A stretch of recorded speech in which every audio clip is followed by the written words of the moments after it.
मध्य प्रदेश का टीकमगढ़, वहाँ एक परिवार रहता है। परिवार पूरा अच्छा है, भरा पूरा परिवार है, सभी लोग हैं घर के अंदर, सब कुछ ठीक ठाक चल रहा है। लेकिन कुछ वक्त से उनके घर में छोटी छोटी चोरियां होने लगी। कभी कुछ 5,000 10,000 कैश गायब हो जाता, तो कभी कोई तिजोरी में रखे हुए गहने गायब हो जाते, कभी अलमारी में रखे हुए गहने गायब हो जाते, कभी सोने की चेन, कभी अंगूठी। इस तरीके से ये कीमती सामान जो था वो धीरे धीरे गायब होता। घर वाले बड़े परेशान। स्टार्टिंग में जब एक दो बार हुआ तो कुछ ध्यान नहीं दिया, लेकिन जब लगातार होने लगा, लगातार ये वारदातें होने लगी, तो फिर उन्होंने कहा कि ये तो मतलब रोज का हिसाब हो गया और रुकने का नाम नहीं ले रहे। अब ऐसा भी नहीं है कि कोई घर का ताला वाला तोड़ के गया हो तो लगे कि भाई कोई बाहर से चोरी करने के लिए आया हो। घर वालों को भी इस बात का शक था कि कोई ना कोई घर के अंदर का ही है। जब उन्होंने पूरा हिसाब लगाया तो करीब कैश और ये सारा मिला के 10 लाख रुपए उनके घर से कुछ वक्त में चोरी हो गए। अब ये चोरी मैंने बताया ना कि दरअसल कोई बाहर वाला तो आके कर नहीं सकता। बाहर वाला आके करता तो जब ये बाहर जाते तब ताला तोड़ के हुई होती, तो इनको पता चलता, पुलिस केस होता। लेकिन ऐसा कुछ हुआ नहीं। चुपचाप चुपचाप ये घर के अंदर ही चोरी होती रही। घर वाले समझ गए थे कि ये हो ना हो कोई ना कोई घर का ही है जो ये सारी वारदातें कर रहा है।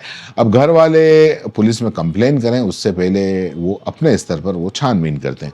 जब छानबीन करते हैं तो खुलासा ये होता है कि जो घर की ज्वेलरी और जो कैश है, और कोई नहीं बल्कि उनकी घर की जो बेटी है, वो सारी की सारी ज्वेलरी और कैश चुरा कर ले गई। माँ ने अपनी बेटी से पूछा, आखिर तूने ये इतना सब कुछ चुराया, ऐसी तुझे क्या जरूरत पड़ गई? ये कैश और ज्वेलरी मिलके तूने करीब 10 लाख रुपए की चोरी की, ऐसा क्यों?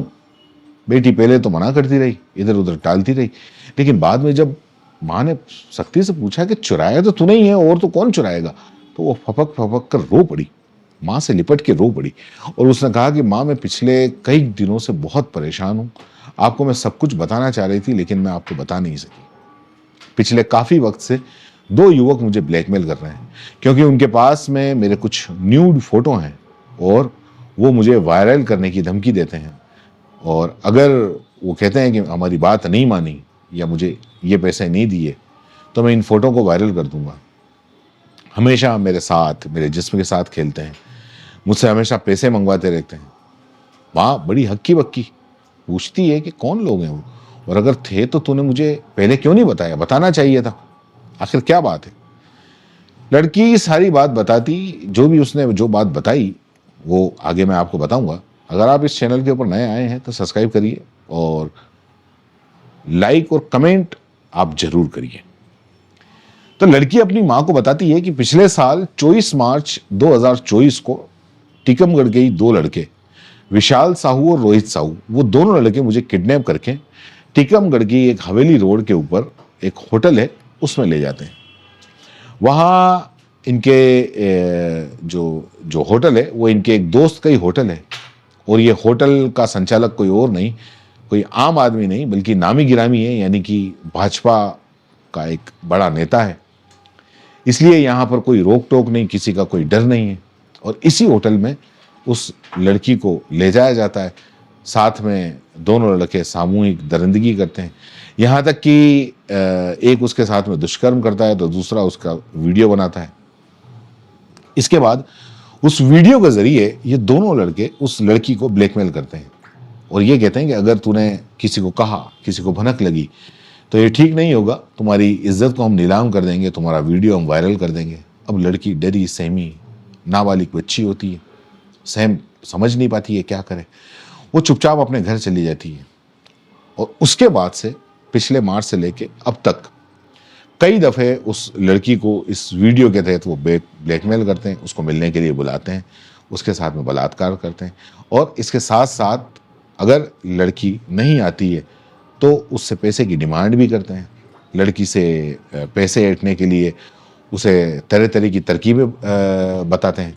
घर से ये चुरा के लिया, ये चुरा के लिया, जिसमें ये कहा कि तुम अपने घर से ज्वेलरी चुरा के ले आओ। पहली बार लड़की से ज्वेलरी मंगाई जाती है, लड़की घर जाती है, चोरी छिपे वो अपनी मम्मी के गहने होते हैं उसे चुराती है और दोनों को हाथ में दे देती है ताकि इसकी इज्जत, इसका वीडियो वायरल ना हो सके।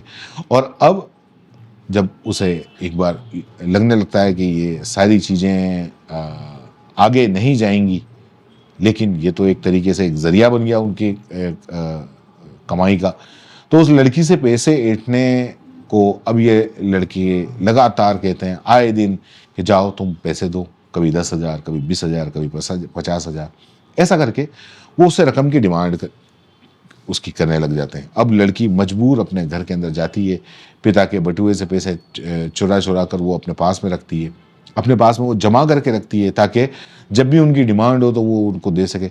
लगभग 1 साल से जो लड़के थे वो इसी तरह के डिमांड करते रहते हैं, और जो रोहित और विशाल वो उसको धमकाते रहते हैं, और वो उनको चोरी छिपे उनको ले जाके कभी पैसे देती है, कभी ये रकमें देती है, कभी गहने देती है। इस तरह से लगभग वो 10 लाख रुपए उस नाबालिग बच्ची से उन दोनों दरिंदों ने उससे ले लिया। जिसके बाद में ये मामला जब खुलता है, जब घर के पैसे चोरी होने लगते हैं और माँ पूछती है, खुलासा होता है, तो अब माँ फौरन बच्ची को लेकर पुलिस थाने पहुंचती है टीकमगढ़, जहां पर मामला दर्ज करवाती है। अब वहां पर लड़की वो पूरी पुलिस को अपनी आप बीती सुनाती है, उसका मेडिकल चेकअप होता है। लड़की बताती है कि उसके साथ लगभग 1 साल से इस तरह की दरिंदगी हो रही है। एक वीडियो बना लिया गया था जिसके तहत वो ब्लैकमेल करते हैं, पैसे रुपये डिमांड करते हैं, और आखिरकार मजबूरन वो लड़की अपने घर से पैसे चुराने के लिए मजबूर थी। इसके बाद वो वहाँ से पैसे वैसे लेकर इन लोगों को देती थी। अब ये मामला अब इतना आसान नहीं था, क्योंकि पुलिस ने जब ये पूछा कि कहाँ पे ये सारा कुछ हुआ, उसने होटल का नाम बताया, पुलिस भी सकते में आ गई। पुलिस मामला दर्ज करने में आनाकानी करने लगी, क्योंकि पुलिस जो होटल था वो होटल बड़े आदमी का था, इसमें बड़े बड़े नाम शामिल आ गए थे। पुलिस वहाँ पर रिपोर्ट दर्ज नहीं करती, एफआईआर दर्ज नहीं करती। यहाँ पर पुलिस ये सबसे बड़ी गलती करती है कि ऐसे रेप जैसे संगीन आरोप में जहाँ आपको कहीं का भी मामला हो, 0 एफआईआर भी दर्ज करने का प्रावधान दिया गया है, इसके बावजूद टीकमगढ़ की पुलिस एफआईआर दर्ज नहीं कर रही थी। जिसके बाद थक हार के जो परिवार होता है वो अपने लोगों को जमा करते हैं, कुछ बड़े लोगों को वहाँ पर इकट्ठा करते हैं, और उसके बाद में वो एसपी से मिलने की डिमांड करते हैं। और ये डिमांड करने के बाद में जो सारा पूरा मामला है वो न्याय के लिए गुहार लगाते हैं, प्रदर्शन भी कुछ होते हैं। उसके बाद में फिर एफआईआर दर्ज होती है। जब एसपी तक बात पहुंचती है, उसके बाद में फिर 29 फरवरी को ये पूरा के पूरा मामला दर्ज होता है। जैसे ही मामला दर्ज किया जाता है वैसे ही पुलिस जांच में जुटती है। दोनों आरोपी जो मेन कल्प्रिट हैं, पुलिस उनको गिरफ्तार करती है, पूछताछ होती है, तो यह खुलासा होता है कि मेन जो कल्प्रिट है रोहित साहू, उस पर रोहित साहू और दोनों उस पर रेप और पॉक्सो एक्ट के तहत मामला दर्ज किया जाता है। उनका जो दोस्त है विशाल, उस पर भी इस कांड में शामिल होने, ब्लैकमेलिंग और सारा मामले दर्ज होते हैं।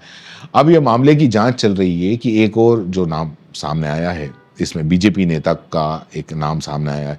आपको बता दें कि बीजेपी के नेता है संजय यादव, उसका नाम सामने आता है, और तब एक एक करके सारी के सारे पर्दे खुलती हैं। इस केस का खुलासा पुलिस करती है तो पता चलता है कि जो हवेली रोड पर जो काना होटल थी, वहाँ पर दरिंदे अमूमन वहाँ पर जाया करते थे लड़की को लेकर, और वहाँ दरिंदगी करते थे। तो ऐसे में सवाल ये भी है, बीजेपी नेता पर भी उठ रहे हैं कि उसके होटल में क्या इस तरीके की परमिशन मिल जाती थी, या इस तरीके के ही काम होते थे, और लड़की के साथ में वहाँ दरिंदगी होती थी। जो बीजेपी नेता है संजय यादव, उसको लेकर भी पुलिस जांच कर रही है, पूछताछ कर रही है, क्योंकि उसके होटल में इस तरह की नाबालिग बच्ची के साथ में रेप की वारदात को अंजाम दिया गया है। जिसके बाद में पुलिस ने संजय यादव को अपने गिरफ्त में लिया है और उससे पूछताछ कर रही है। अब इस मामले में क्या निकलता है, जो भी होगा हम आपको आगे बताएंगे। फिलहाल के लिए इतना ही, धन्यवाद।